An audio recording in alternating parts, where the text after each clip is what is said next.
itu, Gi?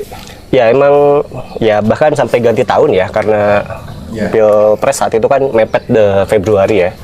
Jadi memang sejak akhir tahun masuk ke 2024 itu cukup banyak gerak gitu ya di Jawa Tengah, mungkin saat itu di Jakarta juga. Cuman ya memang jadi catatan besar lah ya polisian ini. Bahkan ketika kemarin pilkada tidak berniat nyari soal kepolisian gitu sebenarnya. Niat ada mencari tahu saja. Ah, belum mau dilalerin. Lanjut. Buru, lanjut. Jadi tempat ini teman-teman. Iya. Tempat ini lagi musim lalat, bahkan ada musim laler betul. Musim lalat. Terus dikasih apa namanya? Kasih geleng-geleng gini musim kayu laler. putih sama baby oil. Iya. Terus lanjutin. Iya. Kode. Pas pilkada. Iya. Kebanyakan gimmick. Terus gue lagi. Iya. Pun ketika pilkada kemarin ya, ketika ke Banten pengen cari tahu kenapa Airin bisa kalah gitu. Ternyata yang ketemu juga ada peran polisi lagi gitu. Ternyata memang ya cukup jadi catatan mungkin ya di tahun ini gimana kemudian peran polisi di luar fungsinya gitu. Yang ternyata dari temuan kita ini cukup ya bermasalah lah ya. Merata lah ya. Merata. Egi sahabat polisi dong. Iya, walaupun di berbagai kesempatan juga polisi membantah kan. Ya betul.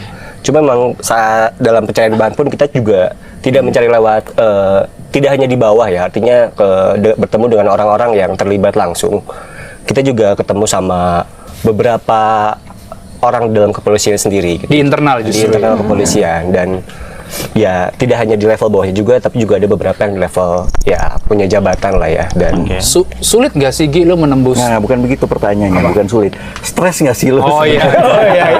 Stres mencari bahan atau stres sama terornya Uncle Pram? Oh yang kedua itu lebih parah itu kan. Dibanding mencari bahan itu.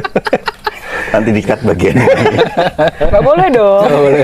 Ya karena kan ya temuannya harus kuat ya. Kita bagaimanapun kita harus bisa menyajikan faktanya yang benar-benar terjadi seperti apa gitu, dan ya tidak mudah memang. Dan Uncle Pram tuntutannya sangat tinggi gitu untuk gue bisa menuhin target itu gitu. Lo kayak balas dendam ya, berbicara depan kamera ya. Sekalian. Tapi ya Gi, kalau gue melihat pola ya, berarti coklat ini menormalisasi ya yang di Pilpres itu sudah mereka lakukan. Normalisasi opo? Itu kayak kali-kali normalisasi. Oh gitu. Apa yang dinormalkan? Naturalisasi. Maksudnya membiasakan sesuatu yang sudah dinilai mereka sukses di Pilpres, lalu di continue lah, dilanjutkan dalam pilkada serentak ini kan. Iya benar-benar. Pola-pola seperti pemanggilan kepala desa gitu. Itu kan memang kita temukan bahkan sejak tahun lalu gitu.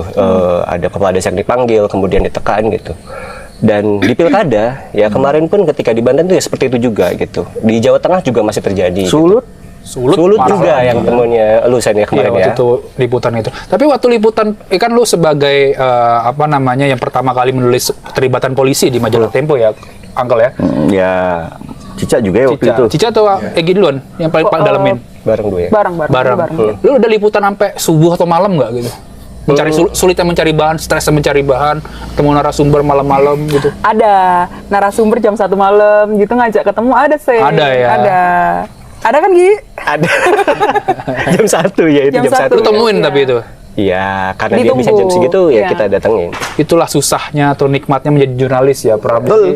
Orang yang nikmat mah Pram aja. Loh. Nikmat Karena apanya? dia sangat menikmati. Jadi untuk mencari suatu informasi, suatu cerita itu kan kita sebagai jurnalis itu harus mencari narasumber, bahkan banyak yang kena mah. Lu udah kena tipes berapa kali di sini? Belum pernah. Belum pernah. Cica udah pernah? Belum pernah.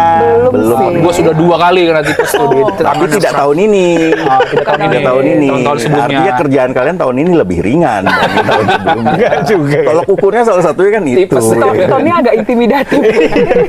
Ya, karena itu kan jurnalis kan ketemu narasumber pagi segala macam, apalagi kalau tipikal kayak gua gitu kan sudah menghindari pertemuan pagi-pagi karena bangun pagi itu sangat berat, Pram. Jangan tugasin pagi-pagi abis ini ya. Tapi ada tuh Sen, narasumber yang ngajak sekalian jogging pagi. Ada juga. Setengah 6 tuh. Ada juga. Rikang pernah itu Ada di juga. Taman Lembang. Dulu bahkan sampai subuh bareng gitu ada tuh. Oh iya, ada pernah benar. dulu Bapak tukang. Ada. Bukan sampai apa konteksnya di Pilpres ini. Itu beragam-ragam lah. Ketemu di Ada pinggir. itu. Rusman. Oke, halo teman-teman, kembali lagi bersama saya di channel ini. Salam NKRI harga mati. Teman-teman, dalam video ini kita telah mendengarkan sebuah cuplikan video. Ini menceritakan bagaimana keterlibatan Parcok dalam cawe-cawe dalam pemilihan kali ini, teman-teman.